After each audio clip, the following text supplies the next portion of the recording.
सुंदरवन नामक एक जंगल में बहुत सारे पंछी रहते थे जो खुशी खुशी अपना जीवन व्यतीत करते थे।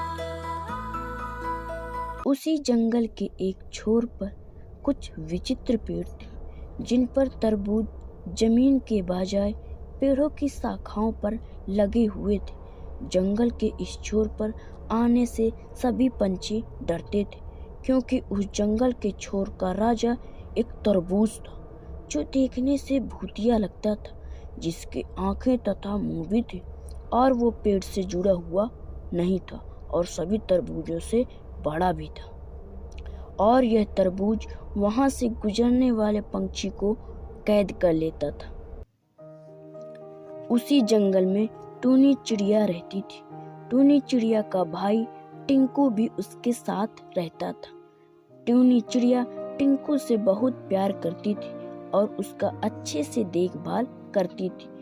एक दिन वह हमेशा की तरह दाने लेने जाते समय टिंकू से कहती है, टिंकू, घर से बाहर मत जाना, यहीं रहना, मैं शाम को वापस आ जाऊंगी। ठीक है, मैं घर से बाहर नहीं जाऊंगा। इतना कहकर टूनी चिड़िया दाना लेने के लिए चली जाती है।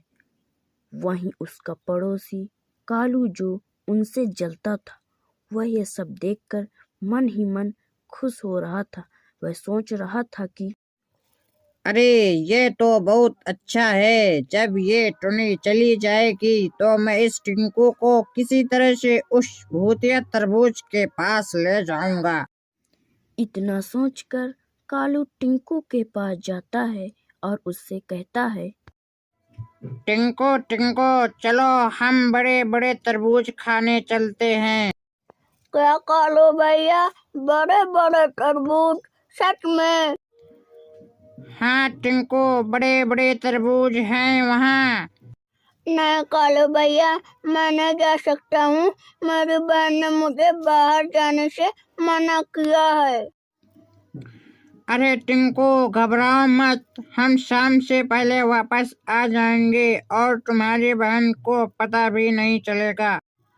ठीक है कालू भैया, चलो चलते हैं।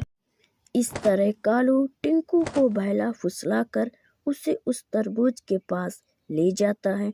टिंकू वह बड़ा सा तरबूज देखकर डरने लगता है और कालू से कहता है, अरे कालू भैया, मुझे यहाँ बहुत डर लग रहा है, चलो ना यहाँ से चलते हैं।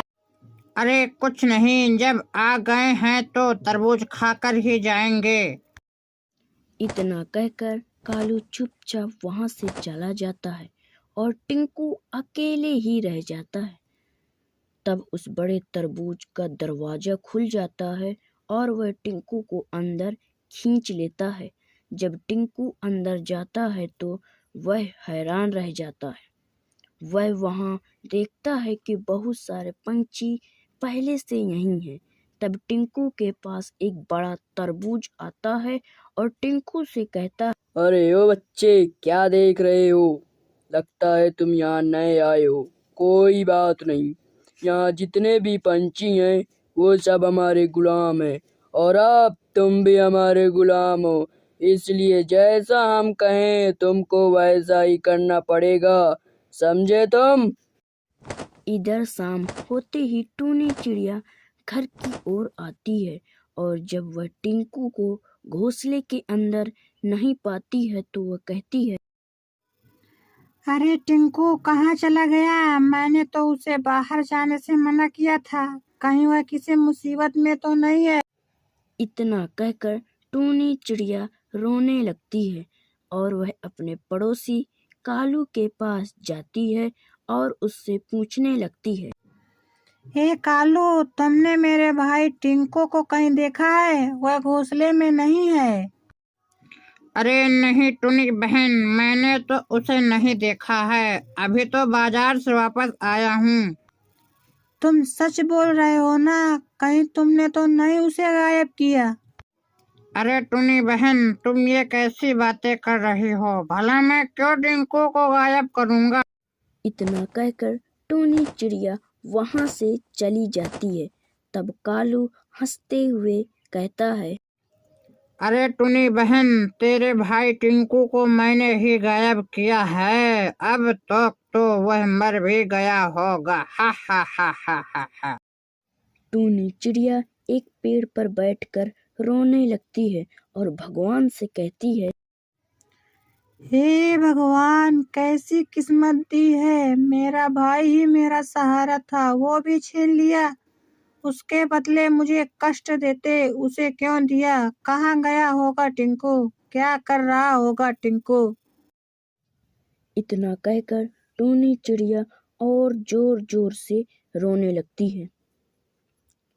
तभी वहां से एक साधु गुजर रहे थे, तो वो टूनी चिड़िया का रोना देखकर वहीं रुक जाते हैं और टूनी चिड़िया से पूछते हैं, बेटा, तुम इस सुनसान जगह पर अकेले बैठे रो क्यों रही हो?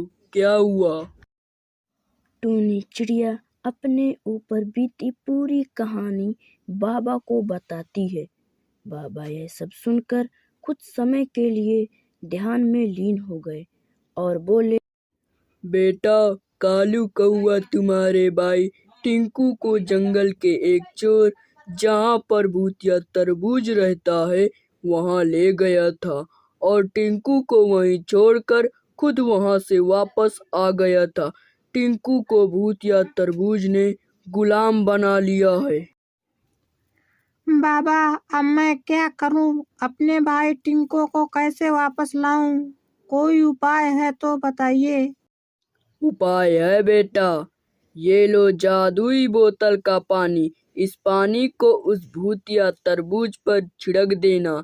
इससे टिंकू के साथ सारे पंछी वापस आ जाएंगे, लेकिन इसको तब छिड़कना जब भूतिया तरबूज सो रहा हो। ठीक है बाबा जी, जैसा आप कह रहे हैं मैं वैसे ही करूंगी। इतना कहकर साधु वहां से चले जाते हैं और टूनी चिड़िया भी चली जाती है। टूनी चिड़िया उस भूतिया तरबूज के पास जाती है और देखती है कि भूतिया तरबूज सो रहा है, तो वह टूनी चिड़िया उस पर पानी छिड़क देती है। तब सारे पंछी वापस बाहर आ जाते हैं और टिंकू भी वापस आ जाता है। जब सारे पंछी बाहर आ जाते हैं तो उस भूतिया तरबूज पर आग लग जाती है। टूनी चिड़िया टिंकू को लेकर वापस घर में आ जाती है और कालू के पास जाती है और उस पर पानी के छींटे मारती है, तो कालू जलने लगता है और कहता है, बचाओ बचाओ बचाओ।